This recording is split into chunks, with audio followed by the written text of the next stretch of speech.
Good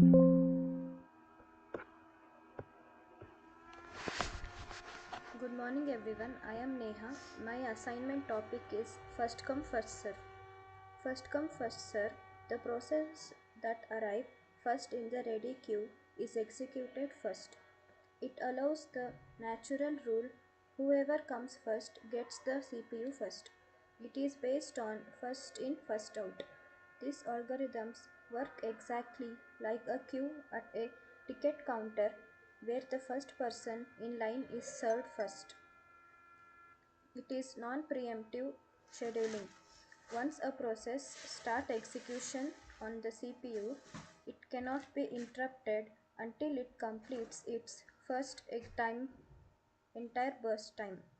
It is very simple and easy to implement. It uses the basic queue structure.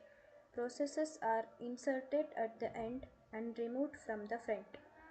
No priority or special consideration. Processes are selected only based on arrival time. There is no priority or shortest time logic. It works well for small or non-critical systems because its simplicity and it uses for small simple systems but not suitable for time sensitive tasks. Working procedure of first come first serve. Experimental setup. Programming language used Python. Python was selected as the primary programming language for implementing the first come first serve scheduling algorithm. Python is known for its simplicity, readability, and minimum boilerplate code compared to low level programming languages like C or C. These qualities make Python an ideal choice for simulating and understanding operating systems algorithms at an academic level. Python's interactive nature allows rapid development and testing of logic, reducing the time needed to debug or write complex sections. Tools used are Python IDE. The development and testing of first come first served scheduling all program were carried out using a Python IDE. Popular IDEs such as Visual Studio Code were suitable for this experiment. The IDEs provide several useful features including syntax highlighting, code suggestion, debug tools, and an integrated terminal for running Python scripts. Using a Python IDE offers many advantages over writing and running code through a basic text editor.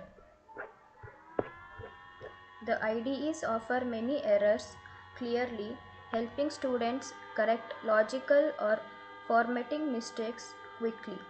It allows step by step execution of the program to verify each calculation, such as waiting time or turnaround time. Furthermore, tools like Jupyter Notebook are extremely useful for visual demonstration, allows code cells and outputs to be organized systematically. Dataset description. The main attributes in the dataset include process ID, arrival time, burst time, waiting time, turnaround time. Process ID, a unique identifier for each process.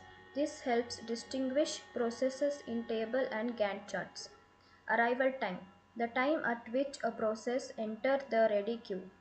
First come first serve gives priority to the processes with earliest arrival time.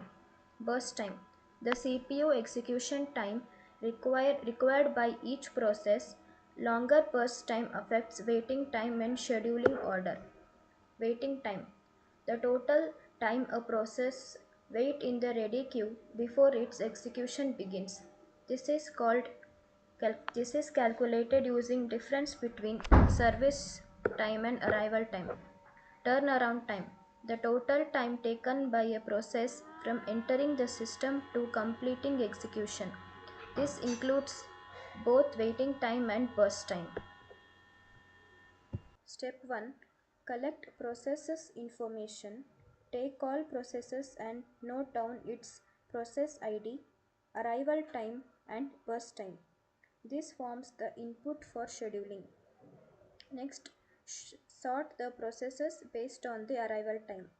The operating system arranges processes in increasing order of the arrival time.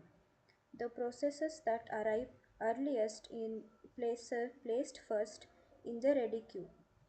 We have to maintain a ready queue in first in first out queue.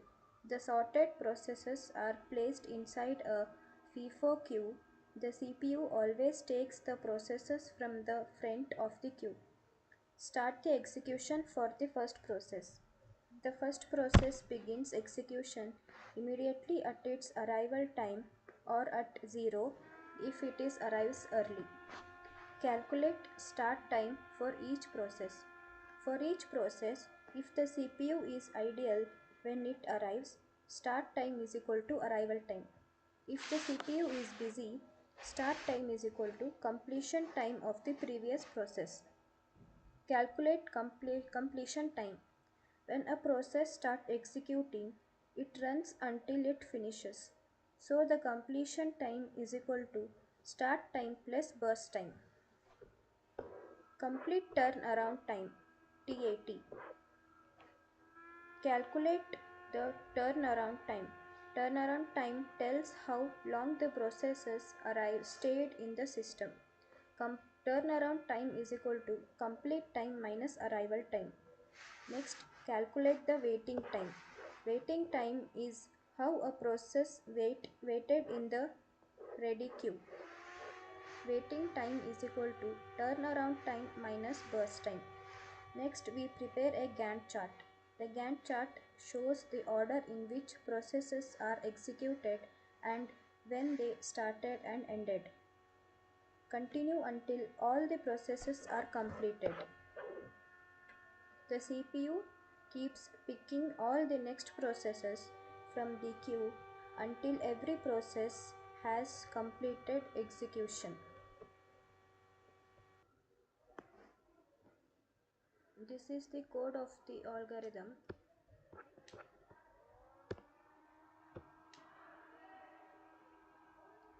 We have to enter the number of processes. The program asks for the number of processes. You have to enter the arrival time and burst time. The arrival time of the process 1 is 0. The burst time of process 1 is 3. Next, arrival time of process 2 is 4. Burst time of process 2 is 5. Arrival time of process 3 is 6. Burst time of process 3 is 2. We have got first come first serve. Sort the processes based on arrival time. Since P1, P2 and P3 are already in arrival order, CPU checks which process arrives first. P1 arrives at time 0, so it is at first to execute. P1 starts the at time 0 because the CPU is free. Completion time is equal to 0 plus 3 is equal to 3. Turnaround time is equal to CT minus AT. 3 minus 0 is equal to 3. Waiting time is equal to TAT minus BT. 3 minus 3 is equal to 0. CPU becomes free at time 3, but P2 arrives at 4. So CPU waits one time unit 3 to 4. P2 starts at time 4. Complete time is equal to 9. Turnaround time is equal to 5 and waiting time is equal to 0. P3 arrives at time 6, but CPU gets free only at 9. P3 starts at 9. Completion time is equal to 11. Turnaround time is equal to 5. Waiting time is equal to 3. The program prints the table showing arrival time, burst time, completion time, turnaround time and waiting time. P1 and P2 have 0 waiting time. Only P3 has 3 units waiting. Gantt chart shows the execution order and time flow. P1 runs from 0 to 3, ideal. CPU ideal from 3 to 4, and P2 runs from 4 to 9, and P3 runs from 9 to 11. Thank you.